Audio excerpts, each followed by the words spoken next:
بسم اللہ الرحمن الرحیم نحمدہ ونصلی علی رسولہ الکریم۔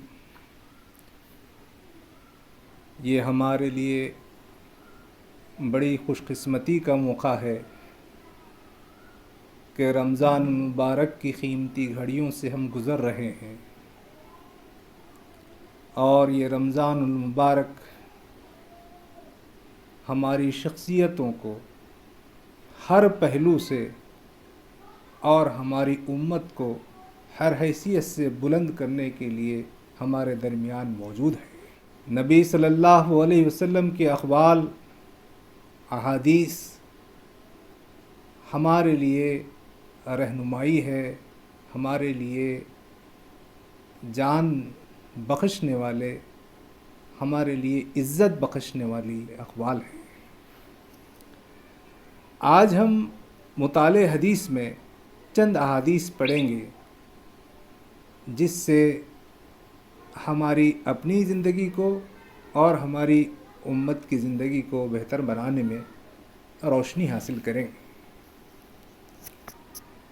حضرت ابو درداء رضی اللہ تعالیٰ عنہ سے مروی ہے، وہ کہتے ہیں کہ میں نے رسول اللہ صلی اللہ علیہ وسلم کو یہ فرماتے ہوئے سنا، جو کوئی حصول علم کی غرض سے راہ چلے تو اللہ اس کے سبب اسے جنت کی ایک راہ چلاتا ہے۔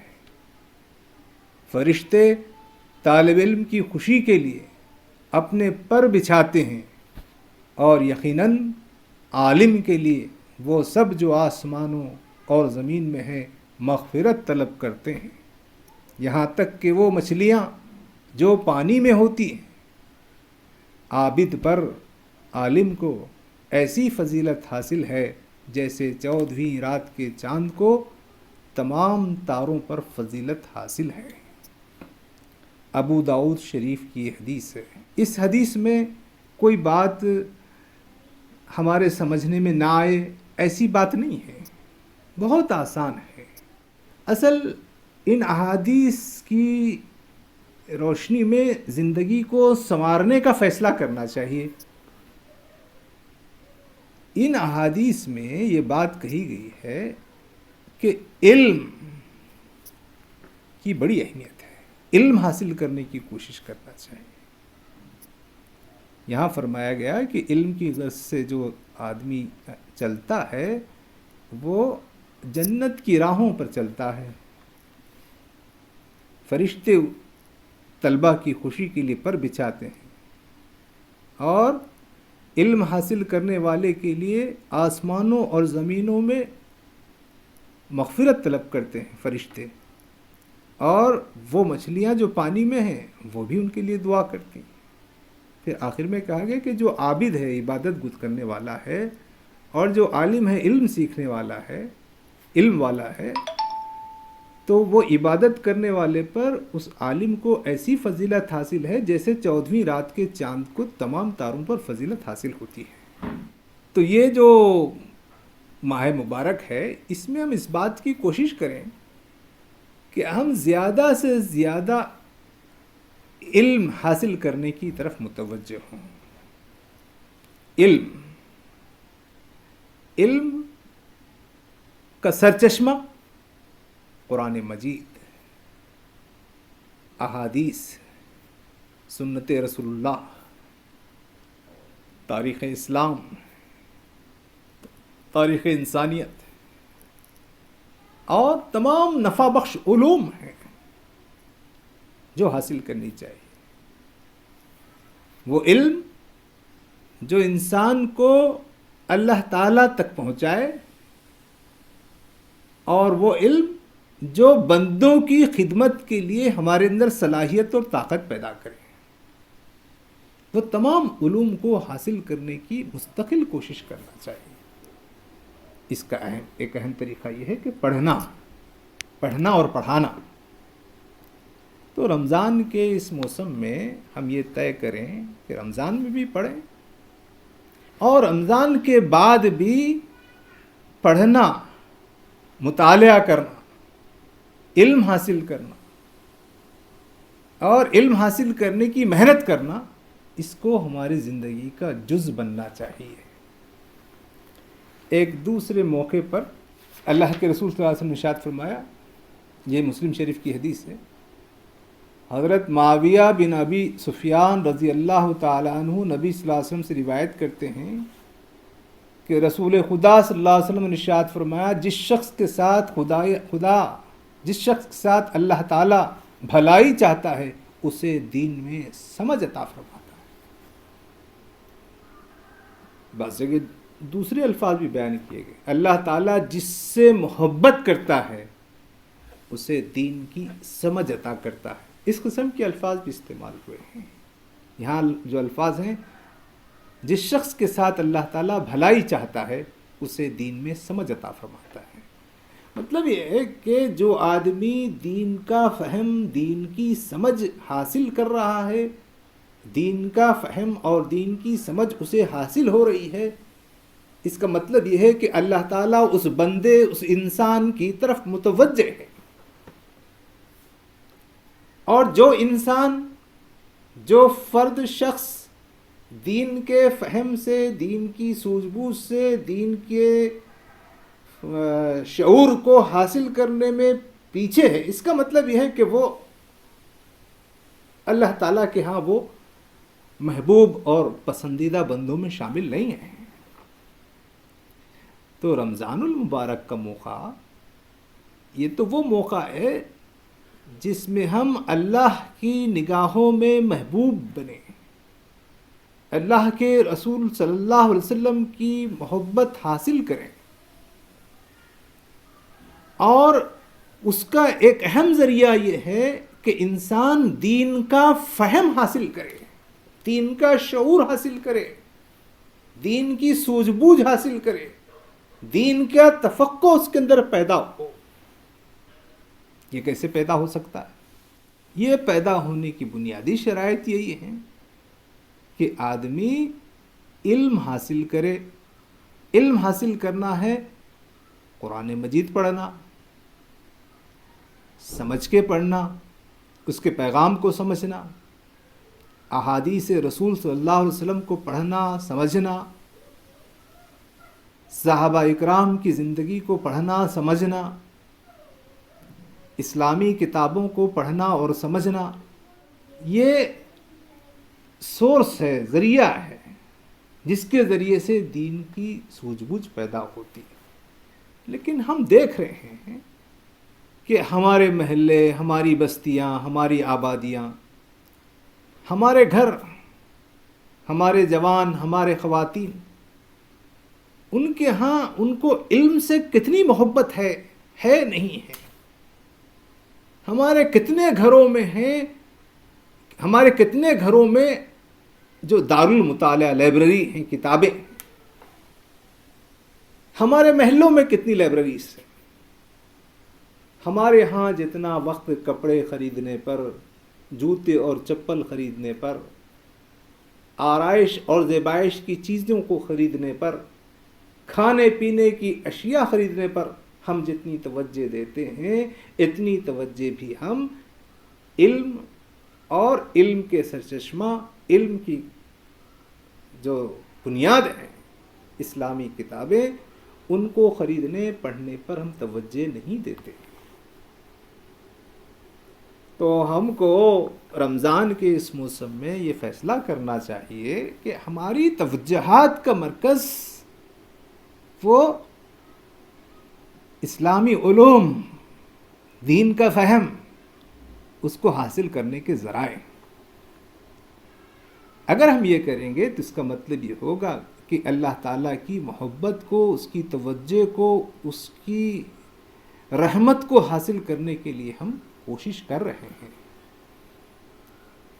اور ایک موقع پر رسول اللہ صلی اللہ علیہ وسلم نے ارشاد فرمایا، بحیقی کی حدیث ہے، حضرت عبداللہ بن عمر سے روایت ہے، رسول اللہ صلی اللہ علیہ وسلم نے فرمایا ایک شخص نماز اور روزے کا پابند، زکوٰۃ ادا کرنے والا اور حج اور عمرہ کرنے والا ہوتا ہے، یہاں تک کہ آپ صلی اللہ علیہ وسلم نے تمام نیکیوں کا ذکر فرمایا، مگر قیامت کے روز اس کی عقل کے مطابق ہی صلہ ملے گا۔ ہم جن نیک اعمال کو انجام دیتے ہیں، جس کا ذکر یہاں کیا گیا ہے، نماز کا، روزے کا، زکوٰۃ کا، حج کا، عمرے کا، اور بھی بہت سی نیکیاں ہو سکتی ہیں، لیکن اللہ کے رسول نے فرمایا کہ اللہ تعالیٰ جو بدلہ دیں گے وہ انسان کے شعور، اس کی عقل، اس کے فہم اور اس کی دین کی سوجھ بوجھ، اس کے مطابق ہی اس کو صلہ ملے گا۔ اس لیے ہم کو اعمال کی کثرت سے ساتھ ساتھ بلکہ اس سے تھوڑا زیادہ علم حاصل کرنے کی طرف، سوجھ بوجھ حاصل کرنے کی طرف، گہرائی حاصل کرنے کی طرف، دین میں پختگی حاصل کرنے کی طرف، اسلامی معلومات میں گہرائی پیدا کرنے کی طرف توجہ دینا چاہیے۔ اس سے آدمی کا جو دین کا، اس کا جو دین ہے اس میں بہت معتبرپن پیدا ہوتا ہے۔ اس لیے احادیث ہمیں یہ متوجہ کرتی ہیں کہ ہم زیادہ سے زیادہ قرآن پڑھنے، حدیث پڑھنے، سیرت پڑھنے، صحابہ کرام کی زندگی پڑھنے، تاریخ اسلام پڑھنے اور اسلامی معلومات، اسلام کو گہرائی سے سمجھنے کی طرف توجہ دینا چاہیے۔ لیکن ہماری اس طرف توجہ بہت کم ہے۔ میں ہمارے مسلم بھائیوں سے، بہنوں سے اس بات کی اپیل کروں گا کہ وہ روزانہ، جو پڑھے لکھے ہیں ان سے اپیل کروں کہ روزانہ کم از کم ایک 20-30 صفحات اسلامی کتابوں کا مطالعہ کریں، ہر فرد۔ البتہ وہ بھائی، وہ بہنیں جو لکھنا پڑھنا نہیں جانتی ہوں، وہ لکھنے پڑھنے کی کوشش کریں، لیکن جب تک وہ لکھ پڑھ نہ لے، وہ دوسروں سے سن کر اپنے شعور کو بنانے کی کوشش کریں۔ ایک موقع پر اللہ کے رسول صلی اللہ علیہ وسلم نے ارشاد فرمایا ہے، حضرت عبداللہ بن مسعود رضی اللہ تعالیٰ عنہ سے مروی ہے، وہ کہتے ہیں کہ رسول خدا صلی اللہ علیہ وسلم نے فرمایا، حسد صرف 2 آدمیوں کے معاملے میں جائز ہے۔ ایک تو وہ شخص ہے جسے اللہ نے مال دیا، پھر اسے راہ حق میں لٹانے کی توفیق بھی دی، اور دوسرا وہ شخص ہے جسے اللہ نے علم و حکمت سے نوازا، تو وہ اس کے مطابق فیصلے کرتا ہے اور لوگوں کو اس کی تعلیم دیتا ہے۔ دونوں لوگوں پر حسد جائز۔ حسد کوئی جائز چیز نہیں ہے، حسد بری بات ہے، حسد گناہ ہے۔ کسی کے مال کو دیکھ کر، کسی کی صلاحیت کو دیکھ کر، کسی کی شہرت کو دیکھ کر، کسی کی خوبیوں کو دیکھ کر۔ لیکن یہاں سمجھانے کے لیے کہا گیا ہے کہ اگر حسد، مطلب یہ ہے کہ وہ اس طرح بننے کی خواہش کرنا، رشک، یہاں حسد جو لفظ استعمال ہوا ہے وہ رشک کے معنوں میں ہے۔ تو 2 لوگ ہیں جس کو، جن میں سے ایک مالدار جو اپنا مال لٹاتا ہے اللہ کی راہ میں غریبوں پر، اور دوسرا صاحب علم ہے جو علم حکمت کے فیصلے بھی کرتا ہے اور علم کے سمندر کو عام کرنے کی کوشش کرتا ہے۔ اس پر رشک کرنا مطلب ایسے بننے کی کوشش کرنا ہے، اس طریقے سے خود بھی بننے کی کوشش کریں۔ تو ان احادیث سے یہ توجہ ملتی ہے کہ ہم زیادہ سے زیادہ علم حاصل کرنے کی، علم نافع کی، علم جیسی لفظ آتا ہے لوگ اس کو جو ہے وہ دینی علم، دنیاوی علم، اس میں بانٹ دیتے ہیں۔ اسلام میں علم کا مطلب یہ ہے کہ جس سے اللہ کی معرفت حاصل ہو، اور علم جس سے بندوں کی خدمت، ان کی ضرورت پورا کرنے کی طاقت، صلاحیت، قوت پیدا ہو۔ ایک کنارہ اللہ کی طرف اور دوسرا کنارہ بندوں کی طرف، اللہ کو پہچاننا اور بندوں کی خبرگیری کرنا اور ان کی خدمت، اس کے لیے جو علم چاہیے وہ علم نافع ہے، اس کو حاصل کرنے کی کوشش کرنا، اس کی طرف ہم توجہ دینا۔ یہ جو مہینہ ہے، اس مہینے میں ہم اپنے بچوں کے، اپنے بارے میں، اپنی اولاد کے بارے میں ہم اس بات کی کوشش کریں کہ یہ یہ صفت، یہ صلاحیت ان کے اندر پیدا ہو، اس کے لیے اللہ سے دعا بھی کریں۔ ایک دوسری حدیث میں فرمایا گیا ہے، حضرت ابو سعید خدری رضی اللہ تعالیٰ عنہ سے روایت ہے، وہ بیان کرتے ہیں کہ رسول اللہ صلی اللہ علیہ وسلم نے فرمایا، مومن کا پیٹ بھلائی، علم و حکمت کی باتوں سے کبھی بھرتا نہیں، وہ ایسے سنتا رہتا ہے یہاں تک کہ بالآخر وہ جنت میں پہنچ جاتا ہے۔ جامع ترمذی کی حدیث ہے۔ مطلب مسلمان کو، جو سمجھدار انسان ہوتا ہے، ہر سمجھدار انسان مسلمان، اس کا پیٹ بھلائی، علم و حکمت کی باتوں سے کبھی نہیں بھرتا۔ مطلب جہاں جہاں جب علم و حکمت کی بات ہوتی ہے تو اس کو غور سے سن کر اس کو چن لیتا ہے، اسے اختیار کر لیتا ہے، اسے سنتا رہتا ہے۔ یہاں الفاظ یہ ہے کہ یہاں تک کہ بالآخر وہ جنت میں پہنچ جاتا ہے۔ یہ جو علم و حکمت کی باتیں ہیں وہی اس کو جنت میں پہنچاتی ہیں اور اس کو دوزخ میں جانے سے، جہنم میں جانے سے بچاتی ہیں۔ تو رمضان کے اس مہینے میں، روزوں کے اس مہینے میں، قرآن کے اس مہینے میں ہم اس بات کی کوشش کریں کہ یہ مہینہ ہم کو علم و حکمت سے بھی مالا مال کرے۔ یہ مہینہ ہمیں یہ طاقت اور قوت بخشے کہ رمضان کے ختم کے بعد بھی ہم علم و حکمت کے راستے، علم و حکمت کے ذرائع، علم و حکمت کو حاصل کرنے کی مسلسل کوشش کرتے رہیں۔ نبی صلی اللہ علیہ وسلم نے ایک حدیث میں ارشاد فرمایا ہے، حضرت انس بن مالک سے روایت ہے، وہ کہتے ہیں کہ رسول اللہ صلی اللہ علیہ وسلم نے فرمایا، کیا تم جانتے ہو کہ سب سے بڑھ کر فیاض کون ہیں؟ صحابہ نے عرض کیا، اللہ اور اس کے رسول خوب جانتے ہیں۔ آپ صلی اللہ علیہ وسلم نے فرمایا، اللہ سب سے بڑھ کر فیاض ہے، پھر اولاد آدم میں سب سے بڑھ کر میں فیاض ہوں۔ اللہ کے رسول نے اپنے بارے میں کہا، اور میرے بعد لوگوں میں سب سے بڑھ کر فیاض وہ شخص ہوگا جس نے علم حاصل کیا پھر اسے پھیلایا، وہ قیامت کے دن ایک امیر کی شکل میں آئے گا، یا آپ صلی اللہ علیہ وسلم نے فرمایا کہ اس حیثیت سے آئے گا کہ وہ اپنی ذات سے ایک پوری امت ہوگا۔ فیاض، فیاضی سب سے بڑھ کر بڑا اللہ تعالیٰ فیاض۔ اس کے بعد اللہ کے رسول نے فرمایا کہ اس کے بعد سب سے بڑھ کر فیاض میں ہوں، یعنی محمد صلی اللہ علیہ وسلم ہے۔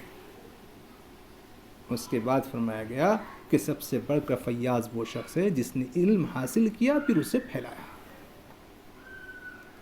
علم حاصل کرنا، اس کے اوپر ہم کو توجہ دینا چاہیے۔ یہی بات ہے، اس لیے اللہ کے رسول صلی اللہ علیہ وسلم نے یہ دعا ہمیں سکھائی ہے، اس پر ہم اپنی گفتگو کو مکمل کرتے ہیں۔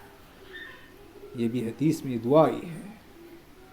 حضرت ام سلمہ سے روایت ہے کہ نبی صلی اللہ علیہ وسلم نماز فجر کے بعد کہا کرتے تھے، کیا؟ اللہم انی اسألک علم نافع وعملا متقبلا ورزقا طیبا۔ اے اللہ، میں تجھ سے علم نافع، عمل مقبول اور پاک رزق کی درخواست کرتا ہوں۔ یہ اللہ کے رسول کی دعا ہے۔ تین باتیں، علم نافع، عمل مقبول اور رزق، حلال رزق، پاک رزق۔ تو یہ بھی ہماری دعاؤں میں شامل ہونا چاہیے کہ اللہ تعالیٰ ہمیں علم نصیب فرمائے، علم نصیب فرمائے۔ یہ مہینہ، رمضان کا مہینہ، قرآن کا مہینہ، علم و حکمت کا مہینہ ہے۔